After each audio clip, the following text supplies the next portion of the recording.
This court has seen you accused of terrorism and heard your defence. The trial has gone on quite long enough, so I'd like to take this moment to deliver my verdict. I find you guilty and sentence you to 60 days in Southtown Correctional Facility. Oh, that's generous of you. Thanks, Dr. Phil. Maybe not be a long time, but it will be a hard time. You'll be lucky if you survive. Okay. Just gotta survive 60 days. I'm handing you over to the wardens, and they'll help you settle into your new home. By the way, I'm not paying you, you crap lawyer.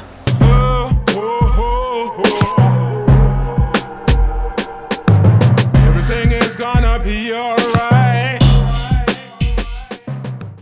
Hello and welcome to the first MDickie episode I've done in forever.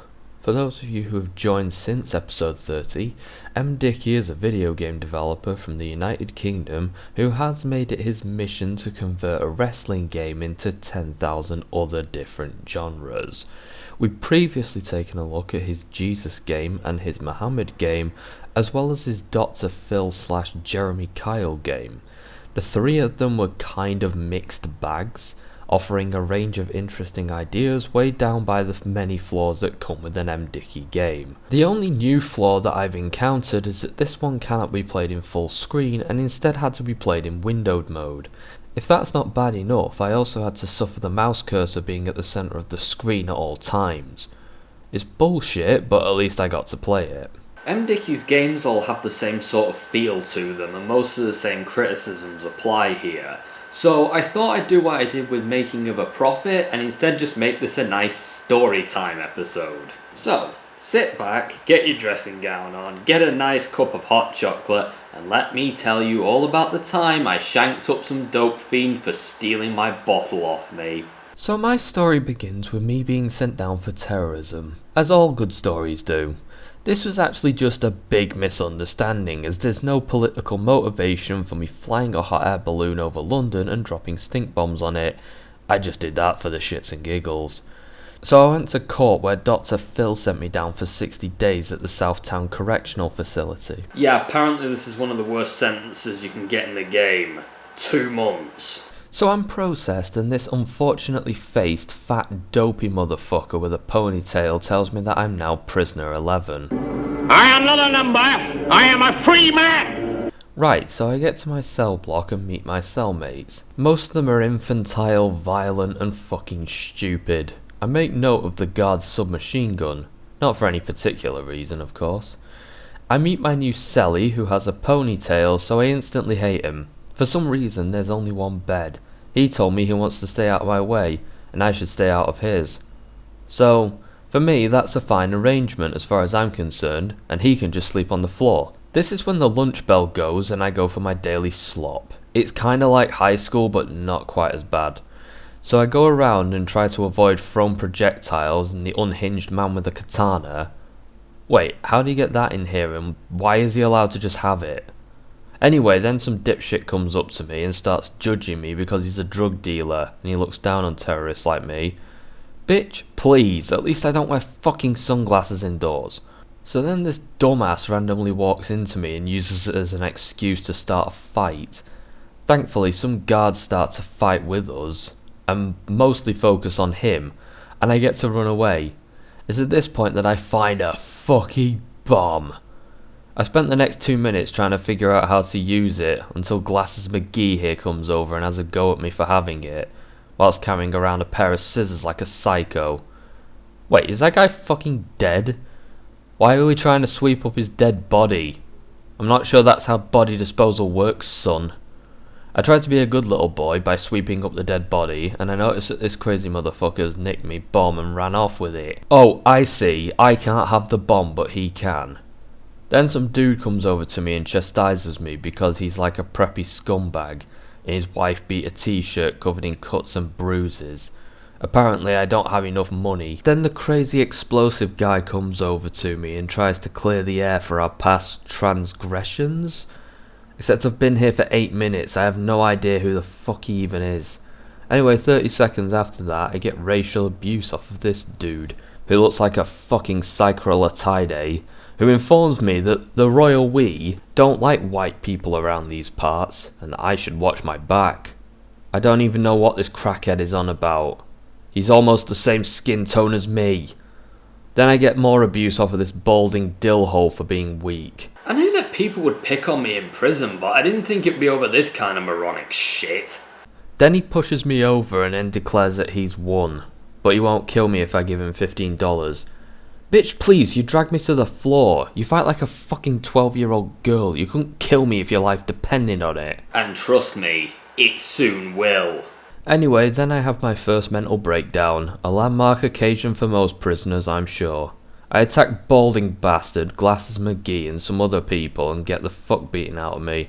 Then more people have a go at me. We've only been here for 10 minutes, for fuck's sake. I decided to pay a quick trip to the infirmary before I die from my injuries. I curl up in bed and have a nice snooze so that I can sleep off my stab wounds, fractures, lacerations and burns. I then find that people are fighting in the fucking hospital because of course they are, and this one dick is having a go at me for sleeping in the med bay.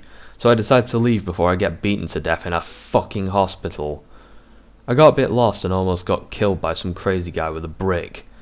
Anyway, my cellie chastises me for being quicker than me. Oh, so this is what happens to that one kid in the playground who kept banging on about how we will outrun everyone and literally nobody cared. I was hoping he'd fuck up after that, but then he starts attacking me for no reason because MDickie game, and stole my bed, prompting the crazy security guards to start shooting up the place with MP5. What the fuck is this nightmare? So I decided that the best course of action is to play dead, get up, take the brush that Ponytail McGee dropped, and then beat the fuck out of him with it to force him out of my bed. So me and Ponytail have a little fight in our cell, which I feel like I give as good as I get until this crazy asshole shoots me with his fucking machine gun. Anyway, in the end, I win the bunk, and this guy just sits on the sidelines tonight. I have claimed my territory. I wake up to get some bullshit off of Ponytail McGee for not having as much money as he'd like me to have. So I punch him until he has a mental breakdown, and then I run for it before he goes apeshit and attacks everyone. I then escape the mental breakdown in my cell to go to the mass mental breakdown down below, where 20 guys are just beating the shit out of each other. I used the distraction to get my hands on the guard's SMG that he kindly threw at me, and mow down every motherfucker in the room. Yeah, have some fucking karmic retribution for shooting me last night, you wank stain. That's right, I have a gun, so I'm in charge now. Anyway, whilst mowing down anyone who comes near me, I accidentally start a gang war, but I have an MP5 so I really don't give that much of a fuck. Anyway, like most good things, it has to come to an end, and I get nabbed for carrying a machine gun. Not for mowing down half my cell, mind you, just for carrying the bloody thing. So I'm dragged back into a courtroom where Ray Charles here passes judgment for my acts of terror. Anyway, to my surprise, and the surprise of everyone with a functioning brain, the judge declares that I'm in fact innocent, and I get off scot-free. Ray Charles here somehow overlooked the millions of bullet holes in the walls, floors, ceiling, inmates, guards, etc. and found no evidence that the machine gun was used in any sort of crime. This does have its disadvantages, as the guards hate my guts for getting off scot-free, and the inmates think that I sold someone out. So now my good standing has taken a hit, which is a shame because I feel like I was doing really well up until this point. Anyway, some other dude comes over to me and proceeds to tell me about how he'll get a reputation by kicking my ass. Shame I'm not listening to him as I'm too busy having a mental breakdown. I beat up everyone for reasons, and I end up having a massive brawl with the entire cell block. So after some dicking around, the lunch bell goes and I end up being called back to the dining area. Oh. Well, that was a bit shit. So then some stupid shit happens and I accidentally start beef with 3 guys at the same time. I'm beginning to see a bit of a pattern here. However, all of this violence has taken its toll on my body. I thought I was done for, but thankfully this kindly policeman officer arrests me for buggery or something, I don't care. Apparently I'm a particularly dangerous inmate who is somehow more violent than everybody else. I personally beg to differ. The judge even agrees with me. I mean, no point in making a thing out of a bit of roughhousing with a knife, as well as a bomb and a submachine gun. So now that I'm out of court, I can look for some medical attention and not die. So I curl up in bed with my mate from earlier and I manage to nurse myself back to health. Well, I try, but then I get chased down by some crazy guy with a syringe because prison. I have no idea why, but everyone just attacks you the second that you try going back to your cell. It's super bullshit, yo. So because I'm being assaulted from all angles, I accidentally go to West Block, where I find a meat cleaver. This dude gets mad at me for having it and makes me drop it, which works out in my favour as he accidentally wounds his idiot friend who tries to attack me for no reason. Anyway, I take back the rifle and run back to my cell, where I do some target practice on my dickhead roomie. Then he starts crying because I scarred him for life and he'll never forgive me. Well, we aren't friends anymore, so it's fine. Then I somehow break all known scientific laws by destroying his hand with a fucking brush. I give him a few good whacks for good measure to make sure he won't try and avenge his fallen girlfriend, and I thought this might have finished him off, but sadly not. He eventually gave me $100 to never hurt him again. A good deal if I do say so myself.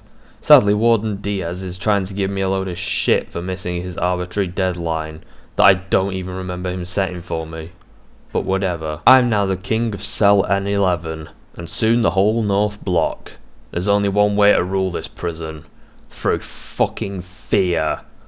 The next morning I get up and find the mess that I made in my jail cell, with my newly gimped cellmate trying his darndest to avoid me, just as life should be.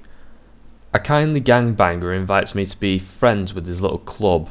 I admire his community spirit. I noticed as well that beating that dude to an inch of his life boosted my reputation to 97%, which does get me some positive interactions and less negative ones, until this dick ruins it by starting a fight with me over my physique. Apparently getting hurt in fights lowers my reputation. So long as I can give as much, if not more, than I get, then it shouldn't be a problem. I'm a super dangerous terrorist, so can't be that hard. So I go to the canteen for a nutritious lunch of beer and drugs, and get informed that Warden David Blair, the fat goatee guard from earlier, was incarcerated for corruption, and is apparently serving his sentence with the inmates he used to ward over. Pretty sure that wouldn't happen in real life, but whatever. So I attempted to start a game of volleyball. It doesn't really go the way that I wanted it to, and I accidentally hurt some random dude. I decided to go out and do some exercises in the exercise yard, because getting rips would be a good way of improving myself and hopefully get the strength to effectively smack bitches. Sadly, it's not all that it's cracked up to be. So I instead steal a guard's bomb and do some more terrorism instead. Apparently my cellmate is so scared of me he actually sleeps with his eyes open. So I decided to give my roommate his wake-up call, as it was my turn to claim our only bed, and I had the submachine gun, so I guess that means that it was my bunk to claim. So I got a bit carried away with the SMG and accidentally killed my cellmate. Oopsie daisy. That got me arrested for murder, which is a wee bit of a setback, but don't worry, I think I can still get out on good behaviour. I did argue with some solid legal defence and got off scot-free with murder, again. So after this unfortunate incident, I decided to set up a little kill zone in my cell, figuring that was the best way to go about it. I would be able to use my cell as a safe zone and get myself the supplies that I need to keep myself alive and safe. Unfortunately, this warden dick appears and has a go at me, forcing me to open a can of whoop ass in self-defense. This sadly results in me getting arrested again by the same guard, though I thankfully get off scot-free again, because judges just seem to really like me in this universe. Shame that's not the case in real life. So then I end up being the victim of race and ableist discrimination within the space of 2 minutes, and end up having to run for my life before I get curb stomped to death. Also, I can't find my bloody gun. This causes me to have another mental breakdown, so I beat up a blind dude before falling down the stairs, as I get bullied by every single one of my idiot cellmates. Then this dude, who I thought was my friend, starts attacking me. Fuck this, I'm gonna go study and learn. Like a good little boy. Good boys don't die. I tried using the Windows 98 in the corner, but I'm apparently too fucking stupid. So I try learning, but it apparently drives you insane and kills you, so fuck that shit. Help. I'm dying from learning. I've read a book for 2 minutes and now my brain's hemorrhaging. I don't get why anything goes in this prison as far as carrying shit goes. One dude over there has a fucking meat cleaver, but nobody challenges that. Whatever, I'm gonna go crash in the hospital and wait for this whole thing to blow over. So then I get some horrible disease and have to stagger my way to the hospital. Nobody seems to want to help me because, well, they suck. I shamble my way to the hospital and do my best to sleep off the horrible illness, just hoping that nobody fucking fondles my balls whilst I wait to recover. An officer tries to arrest me for missing the buzzer for prison lockdown, but I thankfully outsmart him and get some bed rest. And people say that I'm retarded. I like that. It's a crime to be sick in this place. It's almost like being back at work. Wait, why is this moronic cop dead? Why did this warden just randomly die? Yeah, he's actually dead, what the fuck? Oh well, he died nobly, trying to beat the fuck out of some sick guy for using a hospital bed. I only hope my own death has such meaning. Anyway, I decided to bring some dark justice to my cell by shooting those bitches up, but this skinhead wanker fucks up my lone gunman fantasies by taking his stolen gun back and shooting me. God damn it. Anyway, it goes south a bit and I end up getting arrested for assaulting a warden. Typical fucking discriminatory behaviour, that's what it is. So I get back to my cell with lessons learned, and I decided to nab the submachine gun, and now everyone's down again. Except fucking Luke Cage here, who doesn't want to die. At this point, I realise a major flaw with prison life. Nobody will stop talking to me whilst I'm trying to do shit. I'm trying to murder everyone with a submachine gun. Why are you so insistent on stopping me? Literally everything I do in this game results in some dickhead coming up to me and inflicting his opinion on me. Honestly, the dialogue in this game is more intrusive than the boxers in Super Incursion, for fuck's sake. Anyway, the same situation happens 400 more times until I have a nervous breakdown. I now pile driving a guard into the stairs and he bounces up in the air and trips up. This amazing display makes me laugh until I see that my cellmate has died in this completely pointless conflict. Anyway, all this death, violence and racism makes me realise that I seriously need a weapon to defend myself with, and since my MP5 has glitched out into the stairway where my cellmate died, I decided to get a new cellmate in the form of a katana. Apparently this is when a new cell dweller arrives known as Duke Nukem. He's probably here because of Duke Nukem Forever, in which case I hope he stays there for a good long time. Whatever. It's not like he could compare to my long-standing rival, the other N11. My Ulysses. You know, in the end, we stopped feeling like mortal enemies and began to feel like Wait, hold the fuck. He's not dead. He's right fucking there. Typical no good lying N11 bastard. Right, time to finish what I started. Oi, officer, get your hands off my prison bitch. Nobody's allowed to treat him that way but me. Anyway, the bad cop gets my katana, prompting Mr. Magoo here to get me in a headlock. This crazy killer cop has a katana, why are you doing this? Anyway, I then get arrested by this killer cop. Fucking twice. In a row. For the same offence. Anyway, whilst trying to flee the scene for the third offence with a katana that I did in one day, my idiot cellmate got in my way and I accidentally chopped his foot off. Oops. So then a cop bursts into my room and tries to make me eat lunch, so I beat the shit out of him, and he pays me $10 to stop, before having a mental breakdown. I decided to run for it, leaving him in the company of this poor fucker who was just about to have his face rearranged by a bug-eyed frothing racist. Anyway, I sleep off another horrible fever, and then have to hack my cellmate to bits on my own doorstep, because fuck it. I at least had the decency to sweep up the body afterwards. That corrupt officer McCall fucked off with my katana as well.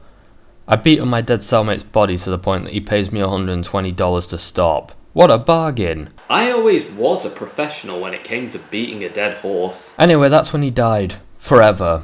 I think I killed him with the brush. Oops. I then proceeded to mutilate his body some more, because why the shit not? Not like I was gonna work with kids anyway after this mess, might as well go the full mile. So I go into this room and this mailman looking motherfucker decides to add to my sentence. Oh yeah, I forgot the prison guards can just randomly add time onto your prison sentence on a whim. So I twatted him with his own brick. So in my efforts to stockpile, I managed to get a health syringe, but then this junky guard and bubbles from the wire start chasing after me, and I barely made it back to my cell. Anyway, with a sword, an ice pick, a syringe and a brush, I was now able to make a nest that was defendable. Anyone who came near me now was going to get fucked up and left for dead. I just had to survive 68 days and not get into any more trouble by murdering as many people as I could get my hands on. So I hear a bit of a commotion, Fucking shocking in this place, right? and I notice that a bunch of guards are beating people up. I then get bollocked and knocked into a cell, to which the guards tell me to leave the cell before beating me up and pushing me further in. Then I get arrested for fighting guards. This is seriously my fucking life. Oh, and I get another 6 days for my transgressions. So I come back to... what the fuck? The fucking apocalypse. Never mind that, you Playmobil fuck. The world's ending out here. Get the fuck out of my way. So I survive the night and sleep for a fair bit, only to find out that this dipshit has arbitrarily increased my sentence. Anyway, shit gets heated and I get shanked with a screwdriver, but thankfully some random asshole comes to save me. Then I get fucking robbed by this asshole, only to get immediately arrested. Thankfully the judge is on my side, so I get away with it scot-free. Get fucked, Robber Red. However, my freedom was short-lived as I got arrested again for assaulting the same warden. Fuck. So the next morning I have a lovely new start to the day as someone calls me a lazy asshole, triggering a mental breakdown, and I get arrested for assaulting a police officer because I had no control over my own body. I swear it's becoming a pattern at this point. Whoa, look at Stetson Hardwick over here. One thing that annoyed the hell out of me at this point is just how many times people stop you by talking to you. You punch a guard and then he starts whining at you about the fact that you punched him halfway through the fight. So then you get disoriented and the camera points in a random direction. You're walking around in circles and he gets like 10 free shots in whilst you reorient yourself. Also, that doesn't stop random people either from coming up to you mid-fight and talking about how retarded you are or whatever, and the same thing happening again. Whilst you're trying to do things in a game where you control like a forklift, you don't want people constantly interrupting what you're doing with nigh unskippable cutscenes and then putting you in a position where you have to reorient yourself to do what you were doing before. I hate it, I really do. It's at this point that I came to a realization. There was no way I could get through my sentence coexisting with these fucking moronic savages, and as a result, I decided to start mutilating them. Starting with this black mop-head prison guard who had managed to back himself into a corner. I was able to hack one of his legs off, scarring him for life. It was at this point that I got a taste for blood, and realised that the only way that I could survive this shithole was to destroy every last dipshit in this place and be its sole occupant. Then I'd sleep off my sentence undisturbed. It was a good plan, but it required me to kill around 20 people single-handedly. I came up with a way to do this. I would operate at night, sneak into people's cells, and stab them to death or chop them up. Every day I'd do at least one of them, and by the end of the week I'd be a lot safer. This would work out so long as I didn't leave the cell block, which won't be a problem as I have no reason to. I was rudely awoken by this fucking nonce who decided to just wander into my cell, so I hacked him to bits with a meat cleaver. Served the fucker right, really. I slashed the fucker up good until he paid me $120 to leave him alone. Wow, turns out crime does fucking pay. I left my cell and noticed a familiar figure laid out on the floor. Mullet Cop! Mullet Cop is dead! Yes! Anyway, I gave this green dipshit some time to calm down, but then I noticed that he's still in there, so I hacked his leg off with a katana. That'll learn him. I'm rudely awoken the next morning by this guy that I killed last night, who rants at me for hacking his arm and leg off. I wish he'd shut the fuck up, I'm trying to have a lie in. Then Mr. Magoo walks in, so I hack him to bits with my katana. Maybe I can get 2 kills today, instead of just the 1. Oh, he fucked off. Shame. Oh well, I'll get him later. Tonight, I decided to kill this blonde, shirtless wanker, so I broke into his room, katana in hand, and slashed at him. I found it kind of funny because he seemed to care more about the fact that I woke him up than the attempted murder. So after him going mental, and a bit of a struggle, he eventually died. Didn't even have to maim him. So the next guy was kinda nice to me, so I decided not to kill him just yet. I was more keen on killing the racist from earlier anyway. Whatever happened to him. Anyway, I settled for this guy because he was an easy target and I managed to hack his arm off. He was pretty easy to kill at least. Anyway, the next day I decided to murder my friend. He was a bit sturdier than I would have liked, taking a lot more effort to hack to bits, but I eventually managed to break his mind and then chop some of his fingers off. Eventually, after a good minute and a half of chopping, I managed to kill him and was ready to get revenge on Mr. Magoo. Yeah, I don't care that you're a son of God, just let me chop you up. Aw, tits, I dropped my fucking sword. Get out of my way, shithead, I need to get my sword so I can get back to murdering you all. So I retrieved my sword, saved the shithead from being killed by his friend, and that made him my friend instead. However that happened.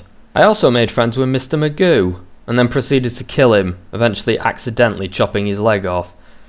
I narrowed it down to just one guy. This guy really did feel like the final boss because he gave so goddamn much. I chopped his fingers off, but by this point I had barely any health and even less sanity. After a long struggle I pushed him onto my katana, severing his arm. He went for me again but fell in his own face like a tit. And that's when I had done it. But at what cost? My mind snapped as I dropped my bloody sword to the ground, mourning the loss of friend and foe alike. He was the last of them, and I was out of morons to kill. Just like that, I was nothing. I shambled through the hallways, guided by sheer madness as I followed its sweet music to nowhere. I stumbled several times through the dark, eager to find the light. And in the end, I fell, for the last time, halfway up the stairs. Perhaps this was the perfect place to fall, cosmically. The start of an eternity of never seeing heaven or hell.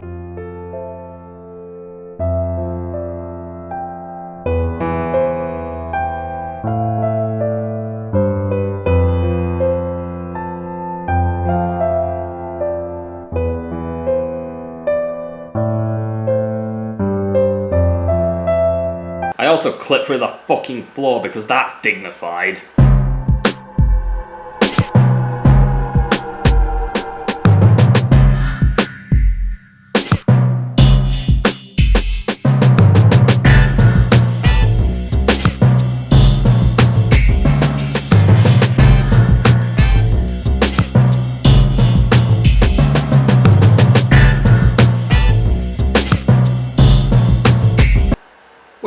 Wait a minute. If I die in the story, then how am I telling it? Oh no, why did I bring it up? Now I'm just gonna fade away. Welche Kirche bei Brüchen.